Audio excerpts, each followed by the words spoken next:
안녕하세요. 55살의 중년에 접어든 남자입니다. 가족은 아내와 장성한 딸 2명 그리고 얼마 전까지 제 곁에 형수님이 계셨습니다. 술기운에 사연 신청을 했지만 말 주변이 없어 어디서부터 어떻게 말해야 할지 모르겠어요. 제 이야기를 하려면 새끼 묵은 시절부터 시작해야 할 듯합니다. 고리타분하고 지루하지만 잘 들어주시면 감사드리겠습니다. 저는 엄마가 46살의 늦둥이로 낳은 아들이었어요. 지금에야 많이 나았지만 저 어린 적만 해도 최고로 노선이었습니다. 제 위로 22살 터울의 형이 있었으니까요. 엄마는 저를 낳자마자 건강이 악화되셔서 돌아가셨고 아버지께서는 저를 3살 정도까지 키우시다가 좋은 분 만나 재혼하셨는데 안타깝게도 재혼한 분께서 저까지는 원하시지 않으셔서 절 형한테 떠맡기다시피 하셨대요.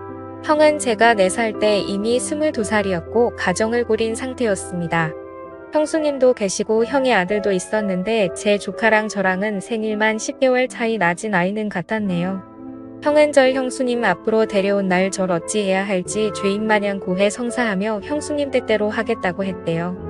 그러자 형수님 당연히 당신 동생이면 내 동생이나 마찬가지인데 우리가 맡아야지 오갈 데 없는 부련님을 버릴 것도 아니면서 괜히 떠보긴 하며 형을 안심시켰다고 했대요. 전 그렇게 형의 가족 구성원이 되었고 조카랑 형제 마냥 치고박으며 같이 자라게 되었습니다. 주변에서는 형이 밖에서 낳은 아들을 기른다며 소문이 나 동네에서 얼굴 붉힐 일이 많았는데 굳건한 형수님이 계셔 버틸 수 있었다고 하네요.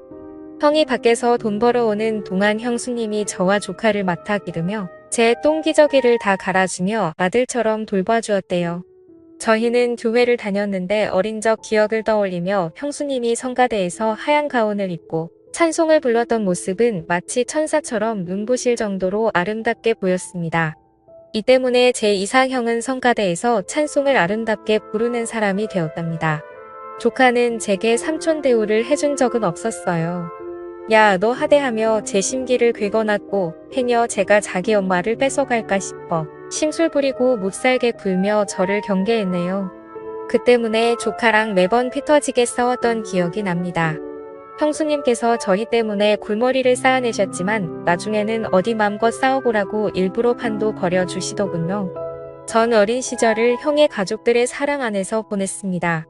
그런데 제가 중학교 2학년 때 저희 가족들의 인생을 송두리째 바꿔놓을 충격적인 사건이 터졌습니다. 어머니 길에 산소를 찾을 겸 차를 타고 온 식구가 다녀왔는데 집으로 오던 중 역주행하는 음주 트럭과 부딪혀 차가 전복되는 끔찍한 사고가 일어나고 말았습니다. 이 일로 인해 저희 형과 조카는 생명을 잃었고 저와 형수님만 기적적으로 간신히 살아남습니다. 의식을 차린 후 관계자한테 들었는데 차가 전복되어 불이 다 못 빠져나왔을 때 의식 있던 형수님만 손에 닿았던 절구할 수 있었고 바로 폭발로 이어지는 바람에 형과 조카는 차 안에서 운명을 달리하고 말았다고 했습니다. 형수님 또한 절구하려다 얼굴에 화상을 입었다고 하더군요. 비극적인 소식을 들은 저는 미치기 일보 직전이었습니다. 형과 조카의 모습이 눈에 선한데 다신 볼 수 없다니 제정신일 수가 없었습니다. 형수님도 남편과 자식을 잃은 충격에 상태가 망가져갔네요. 그토록 긍정적이고 밝았던 사람이 소중한 이들을 위로니 반성장 상태가 되더군요. 피부치드를 앓은 슬픔은 겪어보지 않은 사람은 아무도 모릅니다. 생살이 도려져 찢겨지는 기분이더군요.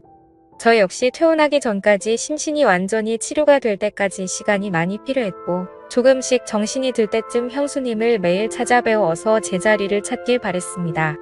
시간이 어느 정도 흐르자 형수님도 정신이 돌아오기 시작하더군요.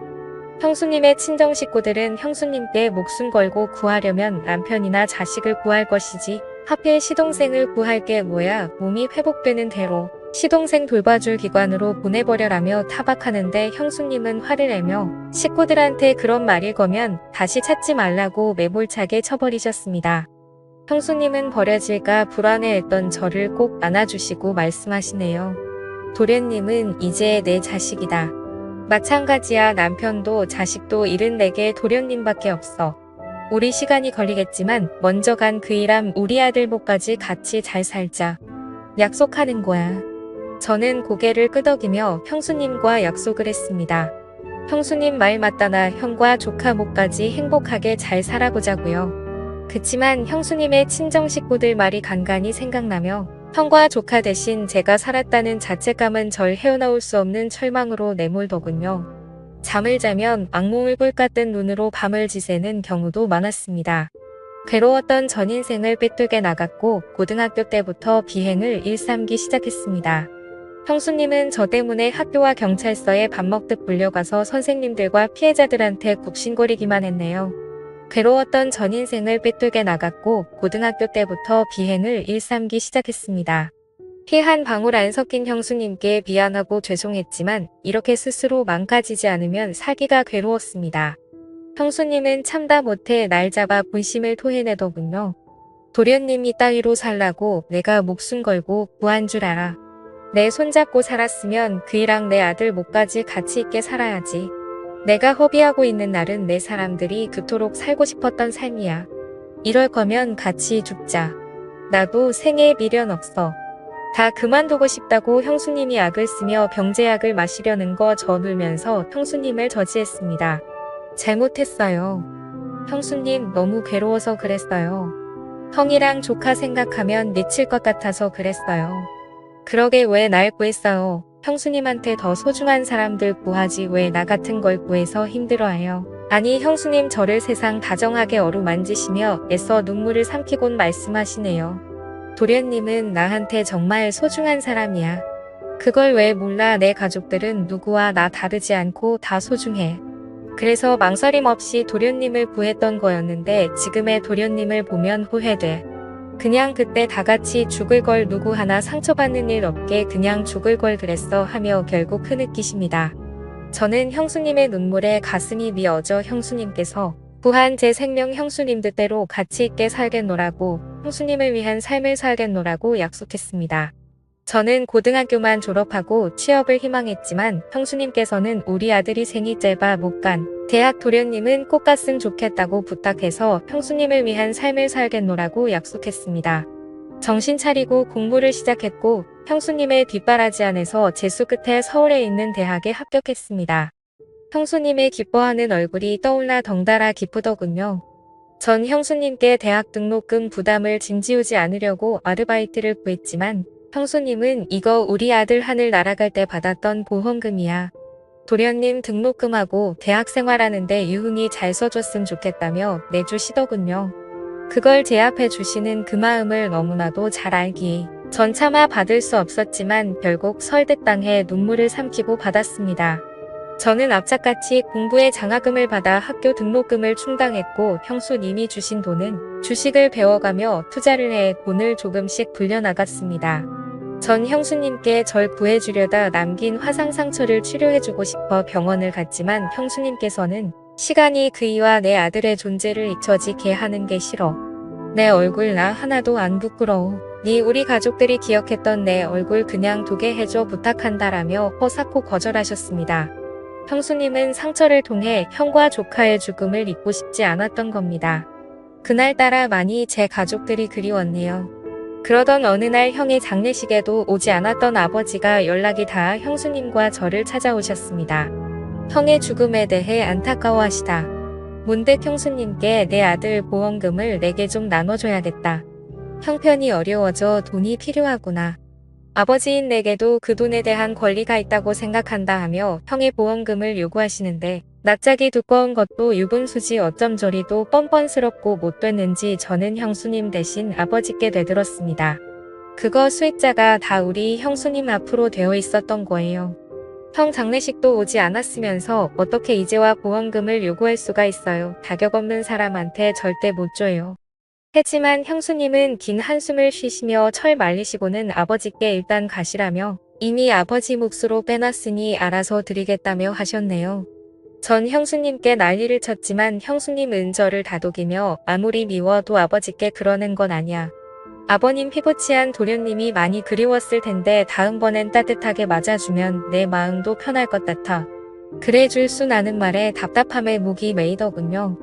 형수님은 연락당은 아버지와 절 이어주려고 노력했습니다만 아버지는 보험금을 받은 후에는 절 찾지도 보지도 않으시더군요. 슬프게도 아버지의 목적은 자식보단 돈이었나 봅니다. 하기사. 그러니 옛날에 세장가 가셨을 때도 저희 형한테 떠맡겼던 것이겠죠. 아버지를 보며 다 같은 부모가 아니라고 느꼈습니다. 제겐 예전도 앞으로도 가족은 형수님 한 분밖에 안 계셨네요. 저는 대학을 졸업하고 취업을 하게 되었습니다.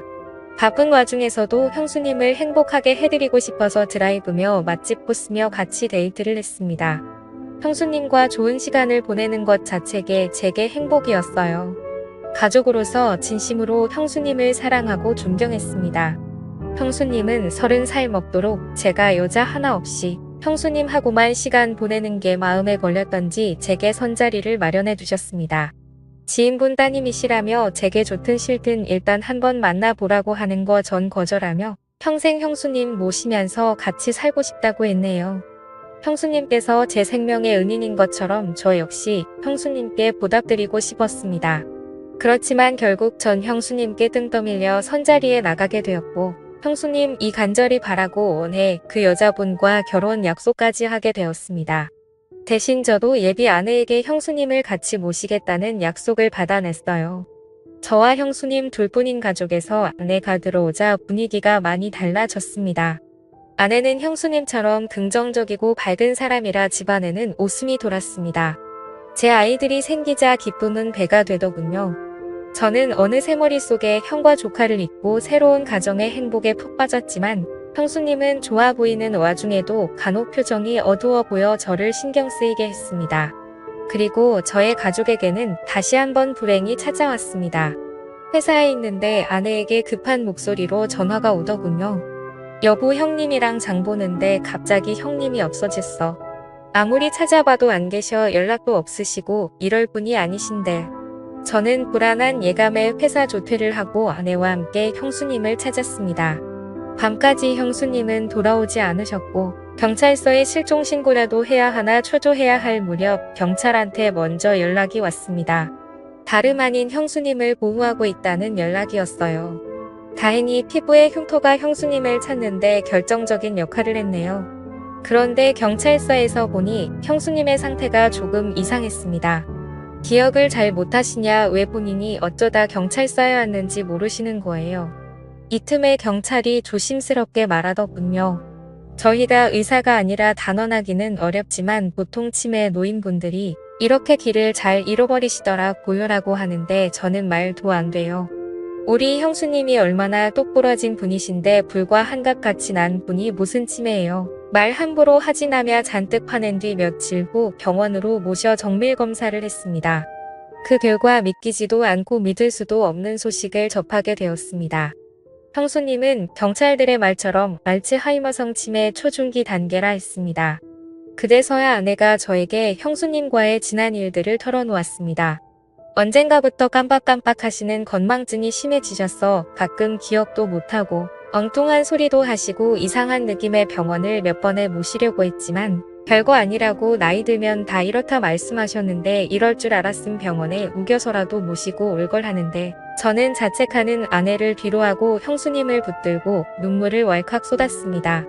알츠하이머성 치매라니 형과 조카를 그렇게 잊기 싫다고 했으면서 아이러니하게도 왜 그런 병에 걸려버린 건지. 도련님, 난 괜찮아. 이제 나도 그이랑 우리 아들 곁으로 갈 시간이 가까워지는 것 같아서 좋아. 다만 이렇게 내 가족이 잊혀지면서 가긴 싫었는데 죽을 때까지 도련님과의 행복했던 시간들 품고 가고 싶었는데 그게 참 아쉽네 하며 제 뺨을 어루만져 주시는데 형수님의 서글픈 상황에 제 심정은 말이 아니었습니다. 제가 지켜드릴 테니까 형수님 아무 걱정 마시고 그저 여태 제 곁에 있어 주셨던 것처럼만 있어 주세요. 그 자리에만 서 계셔 주세요. 그럼 돼요, 형수님. 형수님은 엷은 미소를 띠며 언제나 고맙다며 제 손을 잡아주셨습니다. 어린 날 제가 아버지께 버림받았을 때 제 손을 잡아 끌어주었던 것처럼요. 나의 형수님의 손은 여전히 든든하고 따뜻했습니다. 그러나 시간이 흘러 병원 치료를 꾸준히 받았음에도 불구하고 형수님의 상태는 점점 악화되었습니다. 아내는 처음엔 저와 함께 형수님의 처지를 안타깝게 여기며 치매에 좋은 음식을 준비했고 기억력을 돌이키기 위해 일상 속에서 꾸준하게 자극을 주었지만 긴 병에 효과 없다고 형수님의 수발을 지친 아내는 급기야 제게 형님 우리 요양원에 모시자. 나 집안일에 애들일에 형수님 수발가지 도저히 못하겠어. 솔직히 시어머니도 아니고 당신 형수인데 나 이만큼 했음 잘한 거야. 아내가 원망스러웠지만 심정을 이해 못하는 바는 아니었네요. 제 부모도 모시기 힘든 치매 노인 수발 들기 얼마나 힘들겠습니까? 아내에게 강요할 수 없었던 저는 그동안 수고했다고 말하고 제가 직접 모시겠다고 했네요. 다만 회사를 그만둘 순 없던 터라 제가 일 갔을 때는 사람 부채에 쓰고 퇴근하고선 제가 형수님을 모시기로 했습니다. 밤낮으로 쉴 틈 없이 지내니 체력이 바닥난 상태였지만 형수님을 끝까지 놓을 순 없었습니다. 아무리 요양원이 좋아졌다 한들 제 마음이 불편해 버틸 수 있는 한 그곳으로 모실 순 없었습니다. 하지만 형수님의 치매 증상은 날이 갈수록 심각해져갔고 급기야는 정신이 오락가락하며 대소변도 가리기 힘드시고 저를 알아보지 못하는 단계까지 이르렀습니다. 형수님을 감당하기 벅찬 저는 마침내 주변의 권유로 형수님을 요양원에 보내는 못난 결심을 하고는 요양원으로 가기 전날 밤 형수님 곁에서 자리를 지키기로 했습니다. 그런데 그때 형수님께서 제 뺨을 어루만지며 미소를 지으시더군요. 그러시면서 제게 여보 당신 하시는데 아마 절 그토록 그리워했던 형으로 아졌나 봅니다. 제 손에 입맞춤하시며 눈물을 흘리시더군요. 여보 나 도련님하고 살면서 너무 행복하게 살아서 당신한테 미안해 어쩌지. 우리 아들 못난 놈이 차지하려고 도련님한테 유독 질투가 많았는데 사고 때 손 못 잡아줘. 애기가 많이 미웠을 텐데 내가 도련님하고 살아 생전 좋은 추억들만 쌓았다고. 날 싫어하면 어쩌지. 도련님이 원망했던 날들이 많았지만 도련님에게 기뻤던 적이 더 많았어. 도련님과 헤어지기 싫어. 이 세상에 미련이 남는다면 주책맞은 늙은 이 너무 욕심부리는 거라고 하시는데 저는 형수님의 진심에 목이 메어 하염없이 눈물을 떨어뜨렸습니다. 보잘것없던 제가 형수님이 아니었으면 사람 굿이라는 삶을 살 수 있었을까요? 부모에게조차 버림받은 제가 형수님이 아니었음 세상을 당당히 볼 수 있었을까요? 제가 그날 사고로 형수님께 생명을 비친 날 제 존재를 구원해 주신 분은 바로 형수님이셨어요. 저는 형과 조카에게 내 어머니이자 가족이었던 나의 형수님을 제발 제 곁에 오래 머물게 해달라고 바라고 기도했습니다. 그리고 10년이 흐른 지금 형수님은 요양원에서 제 손을 잡으시고 운명하셨습니다. 저는 형과 조카에게 내 어머니이자 가족이었던 나의 형수님을 제발 제 곁에 오래 머물게 해달라고 바라고 기도했습니다. 잡으시고는 운명하셨습니다. 방년 72세 꽃잎이 지듯 그녀의 생명도 날아가버렸습니다. 형과 조카에게 형수님을 그리 보내드린 후 저는 형수님께 받은 사랑을 많은 이들에게 전하기 위해 시간 날 때마다 형수님께서 머무신 요양원과 보육원에서 봉사활동을 하고 있습니다. 어린 날에 갈 곳 없는 철사랑으로 품어주시고 새 생명을 주신 형수님 당신이 계신 그곳에서 제 형과 조카까지 만날 그날을 위해 당신이 가르쳐준 대로 삶을 가치 있게 살 겁니다. 감사합니다.